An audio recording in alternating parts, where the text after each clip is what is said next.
औज़ुबिल्लाहिमिनश्शैतानिर्रजीम बिस्मिल्लाहिर्रहमानिर्रहीम। प्यारे तलबा, मैं आपका टीचर मोहम्मद आबिद मलिक आपको अपने channel biology with Mohammad Abid Malik पर वेलकम करता हूँ।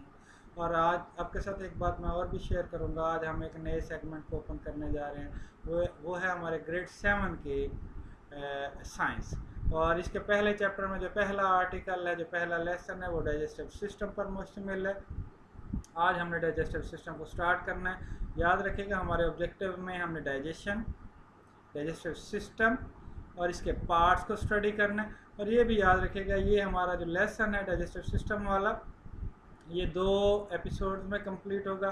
फर्स्ट एपिसोड आज हम स्टोमक तक शामिल करेंगे, और जो सेकंड है इससे आगे स्मॉल इंटेस्टाइन और लार्ज इंटेस्टाइन, उस पर हम फर्दर बात करेंगे।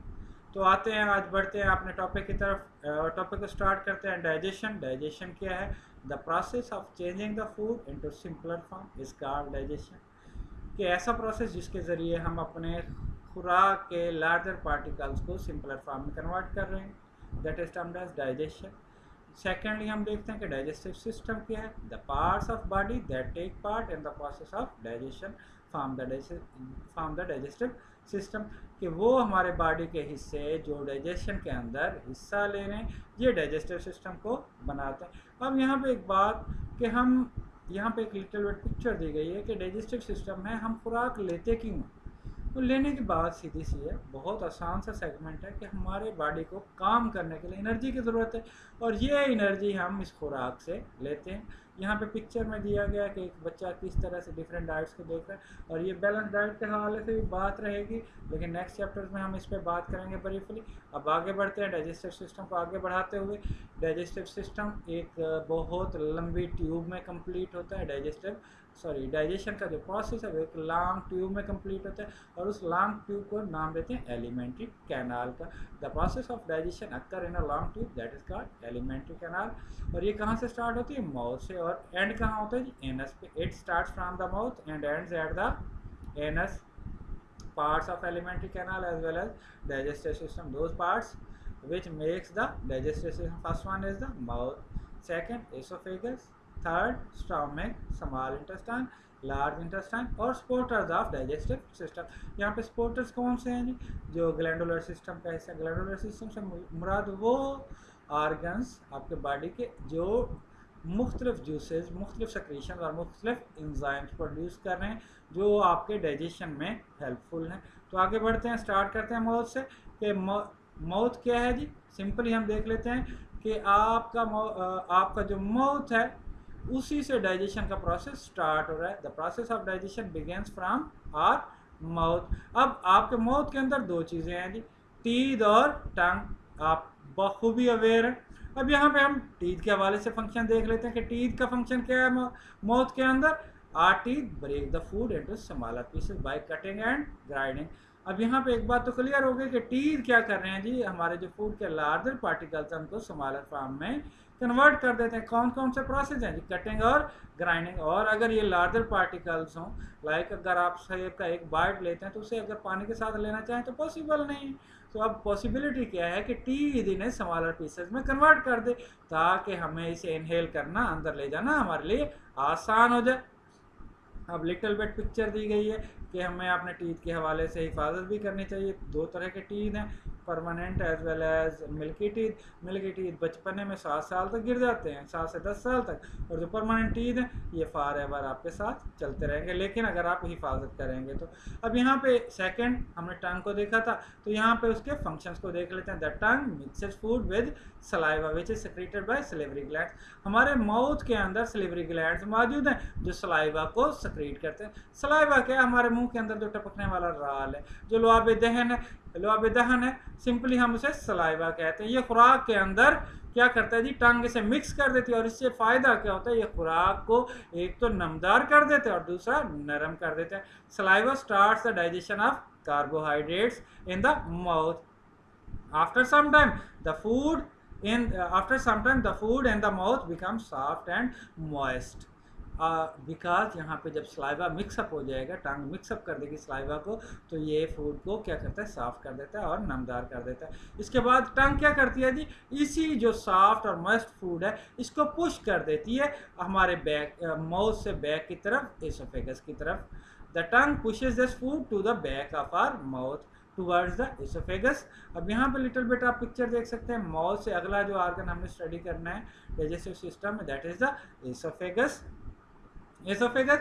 The chewed food is then pushed from mouth into the esophagus.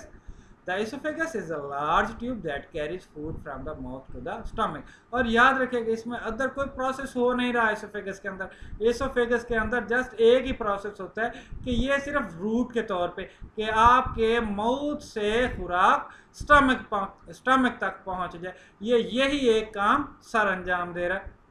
यहाँ पे कुछ मूवमेंट्स होते हैं एसोफेगस के अंदर, पता है आपको कि ये मस्कुलर ऑर्गन है, तो इसके अंदर जो मूवमेंट्स होती है उस पर बात करते हैं। The oesophagus uses wave like muscular movement to push the food to the stomach. अब यहाँ पे याद रखिएगा कि कुछ मस्कुलर मूवमेंट्स हैं जो एसोफेगस के अंदर खुराक को ऊपर से नीचे की तरफ दबाती हैं, पुश कर देती हैं, और ये इन दी एंड खुराक जो है, वो जो नरम नफीस खुराक है वो स्टमक तक पहुंच जाती है। These wave like movements are called peristaltic movement and this process is called peristalsis। अब ये जो वेव लाइक मूवमेंट्स हैं इनको पेरिस्टाल्टिक मूवमेंट कहते हैं और इस प्रोसेस को पेरिस्टाल्सिस कहते हैं। और अगर ये वेव लाइक मूवमेंट्स स्ट्रेट जा रही हैं, नीचे की तरफ है, डाउनवर्ड है, तो ये खुराक को नीचे की तरफ ले जाएंगे।